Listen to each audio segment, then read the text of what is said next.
Je donne à présent la parole au représentant de l'Indonésie. Gianni, the floor is yours. Merci beaucoup, Monsieur President.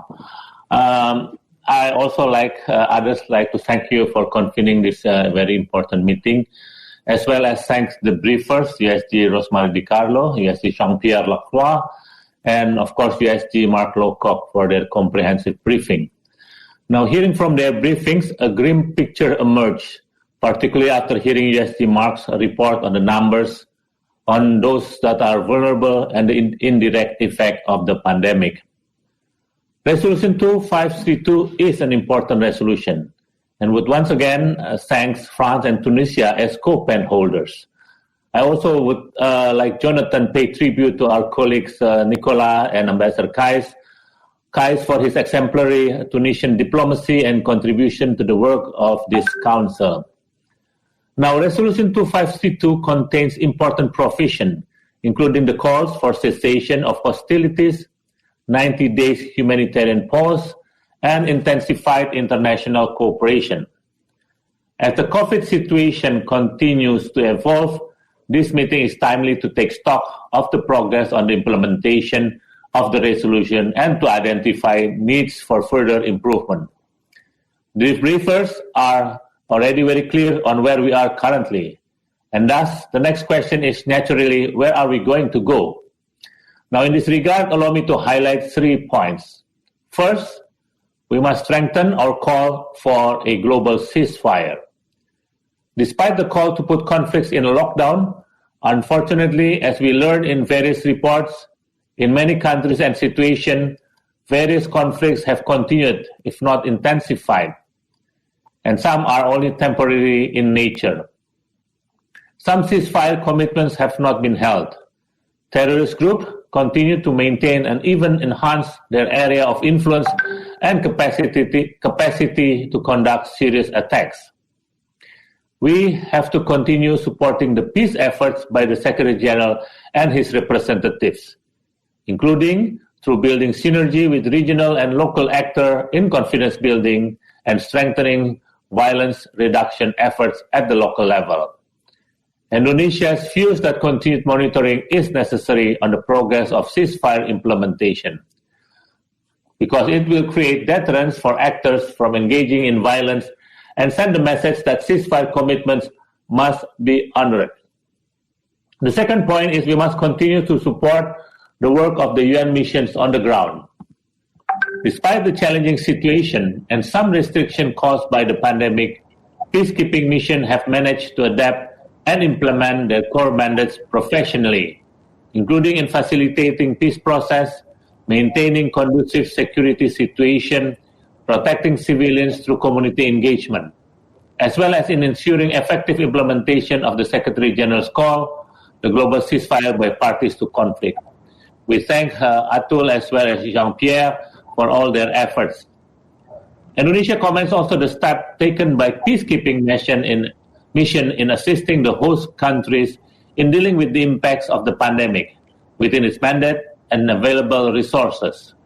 At the same time, we also call upon the Secretariat to strengthen the medical capacities of the mission to ensure the safety, security, and health of peacekeepers.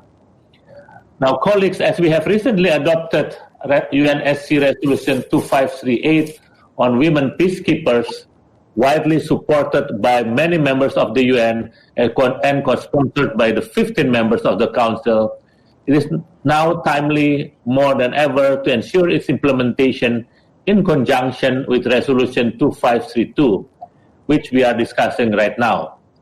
Women peacekeeper has an important role to play in this time of pandemic, utilizing community engagement approach, enhancing awareness, engaging with local communities, providing basic health care, and of course, protecting women and children.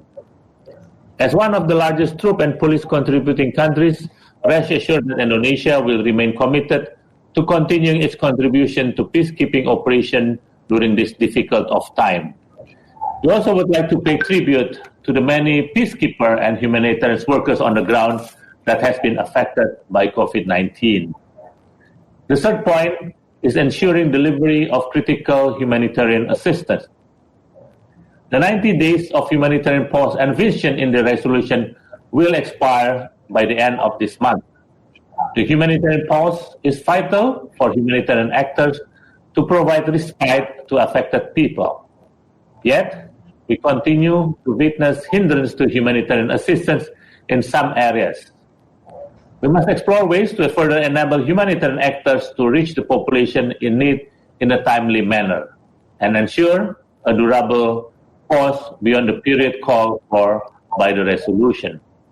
It is also crucial to mobilize partners in sustaining the funding of global humanitarian response plan. This should also be supported by informed risk analysis to ensure that humanitarian assistance equitably distributed where it is needed. In conclusion, Mr. President, the Resolution 2532 is merely a first step in addressing the impacts of COVID-19 to international peace and security. We must continue to follow it up with concrete action. In the longer term, we must ensure that disruption created by COVID-19 will not reverse the gains achieved in countries in conflict and post-conflict situation. We must think beyond the pandemic response and towards long-term comprehensive strategy, including to alleviate the economic impact of COVID-19 pandemic to ensure long-term recovery and resilience of the people. We must also strengthen international cooperation, including in the development and distribution of vaccine, as well as capacity building, so that countries obtain fair and equitable access to vaccine and medicine. To this end, in many previous occasions, we have advocated the importance of all actors working together in a coherent manner. I also support what Rosemary mentioned also, as well as the cause of the Secretary General for all to work together in unity and solidarity. All UN agencies, including on the ground, must work together based on each comparative advantage and expertise. Indonesia, with 5 other UN members, took the initiative to launch the first General Assembly resolution on global solidarity to fight the coronavirus, which is GA Resolution 74/270. In that resolution, we call also for solidarity, and we stand ready to contribute further in these concerted efforts to tackle the COVID-19 pandemic. Merci beaucoup, Abari. Thank you so much, Mr. President. Je remercie le représentant de l'Indonésie pour sa déclaration. Je donne à présent la parole au représentant